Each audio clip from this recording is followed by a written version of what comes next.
All right, let's check out this clip.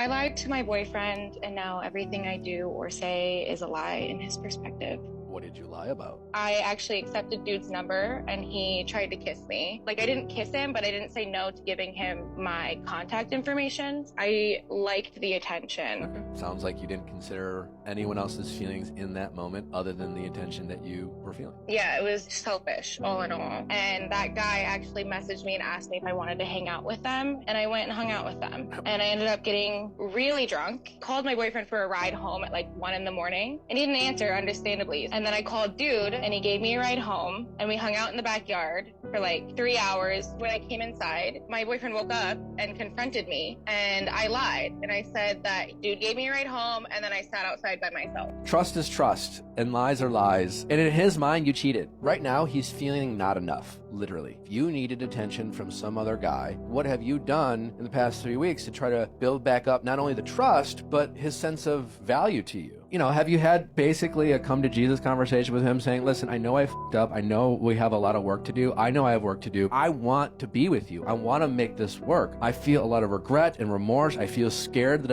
I ruined this relationship, but like I want to be with you and I want to do whatever I can to make us stronger. And I'm hoping you're willing to do that with me. And are you down? Have you said that to him? I lied to my boyfriend.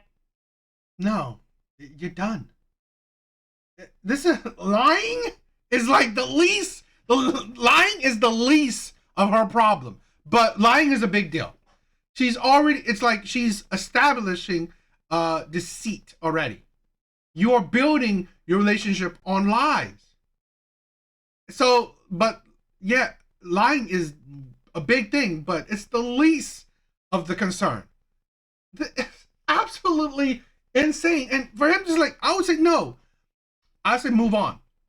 You've obviously hurted the you hurt the man enough. You are selfish, definitely narcissistic. You need to work on yourself. You need to improve on how you treat others.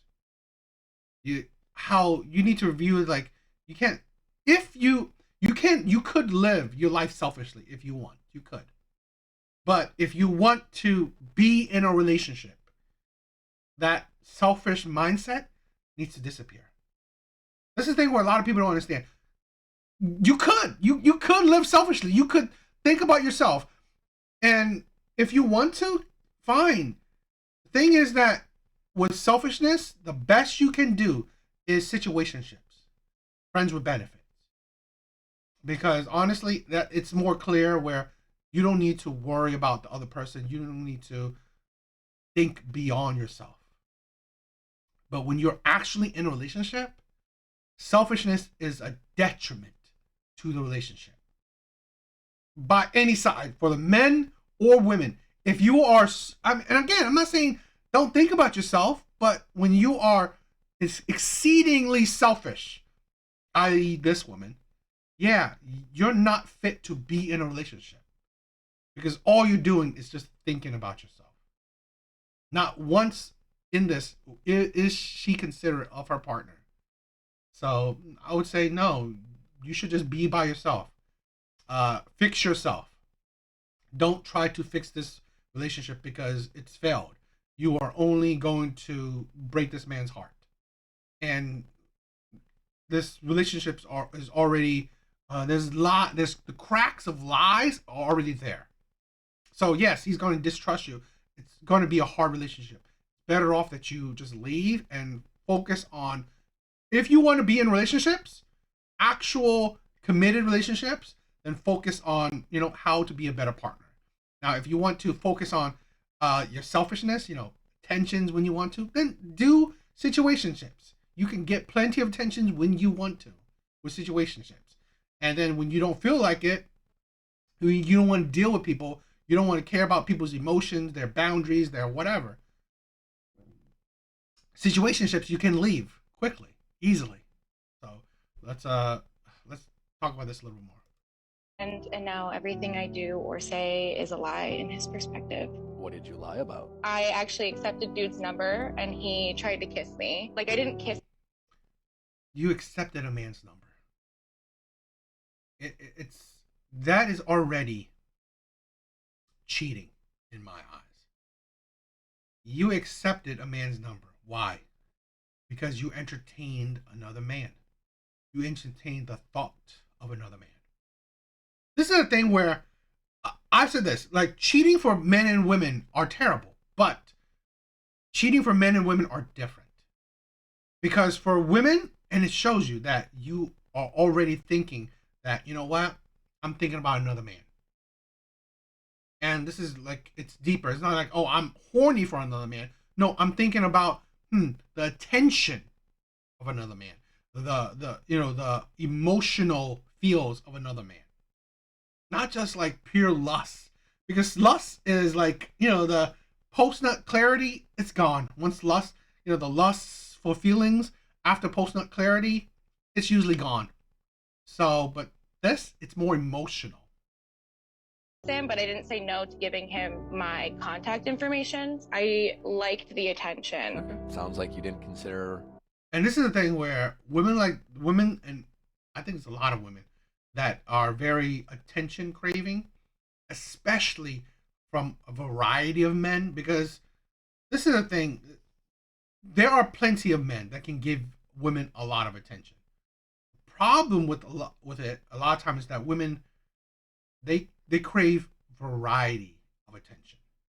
One man is, even though he can give a woman a lot of attention, he can like pretty much fill her day with his attention alone. But it gets boring because it's one man. The variety of attention of many different men giving her different kinds of attention, different levels of attention, different types of attention. Women crave that variety because it's not boring. And I've said this. When a woman is bored, that is a recipe for disaster. That is time when things are done. She's ready to go. If she's bored, I think that's the most dangerous thing. Boredom for women is, I believe, the most dangerous thing in a relationship.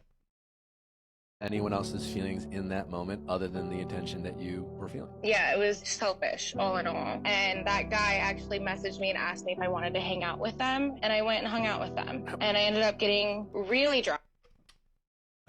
This is because again, she was already out the door. She was already thinking about another man. That's why it's not just lust.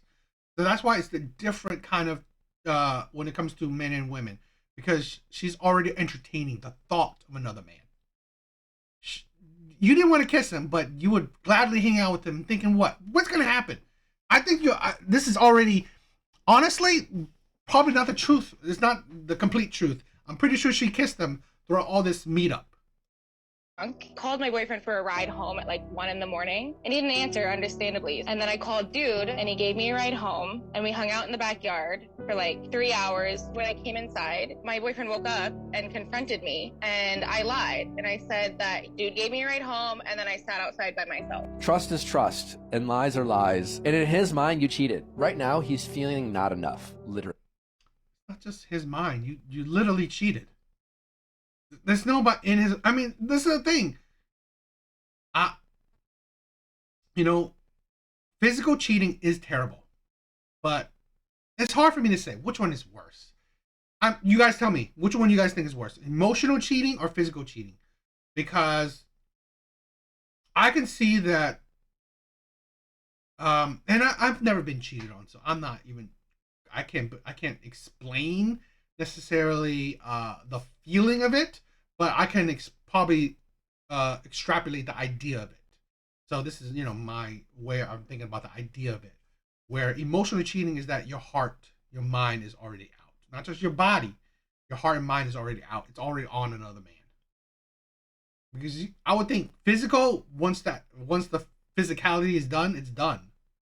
But emotional is like who knows when it's done? Maybe it's not done because you're already thinking of another man, so you already emotionally stepped out already, which is she kind of physically stepped out anyway. And I'm pretty sure she's made out with a man at least. So, but that shows you that if your heart is already out the door, and you can't ever trust that. You know, when your heart is out the door, you can't trust that it comes back to you in a relationship. So, you know, she's already cheated. If you needed attention from some other guy, what have you done in the past 3 weeks to try to build back up not only the trust, but his sense of value to you? You know, have you had basically a come to Jesus conversation with him saying, listen, I know I f***ed up. I know we have a lot of work to do. I know I have work to do. I want to be with you. I want to make this work. I feel a lot of regret and remorse. I feel scared that I ruined this relationship, but like I want to be with you and I want to do whatever I can to make us stronger. And I'm hoping you're willing to do that with me. And are you down? Here's the thing. There's nothing you can do. There's really nothing to do because honestly, throughout the time of a relationship, that is what you're doing to establish, to prove, to, show that you are what type of person, i.e. a person that doesn't lie and cheat. But you have already shown the man that you actually are a liar and a cheater. So now that he has to now wipe the slate clean, because in 3 weeks, there's nothing you can do. Because now you have to prove years on end to prove that, oh, now I have to wipe the slate clean to try to establish a time frame of me being consistent. Why would he waste years on that? Why would he do that? That's idiotic. No, it's like, this is a thing where accountability is paramount. It's important. You cheated. There's consequences to it. This mindset, like, oh, let's fix it. No, there's nothing to fix. Now it's only suffering the consequences, and the consequences is just the dissolution of this relationship because you destroyed it by your own hands. You destroyed it. So the consequences is that we're done. The relationship is done. There's nothing you can do anymore. Because to be honest, now if you're doing something, now you're taking away the accountability. You're taking away the consequences. And I honestly believe people, but you know, in case like women, if you take away the consequences, women won't fear. Anybody won't fear the repercussions of their actions. Just like, I don't know, you've seen in what California or other places where you take away the penalty of theft, the laws, the punishment of theft, people will do it. People will become criminals because they was like, I can steal, I can, rob and whatever, and well, maybe not rob, but steal, and there will be no consequences, so why would I do it? Because there's no consequences to it, nothing bad will happen to me, supposedly, so why wouldn't I do it? That's like, and I mean, you gotta think, when there's laws, there's consequences, people still do it. So imagine if you take away, people will definitely do it. Because you would hope for the best case scenario, even with, precautions. But now when you take away any kind of consequences, you're just like, it's lawless. So yeah, I think it's crazy. I don't know. What do you guys think?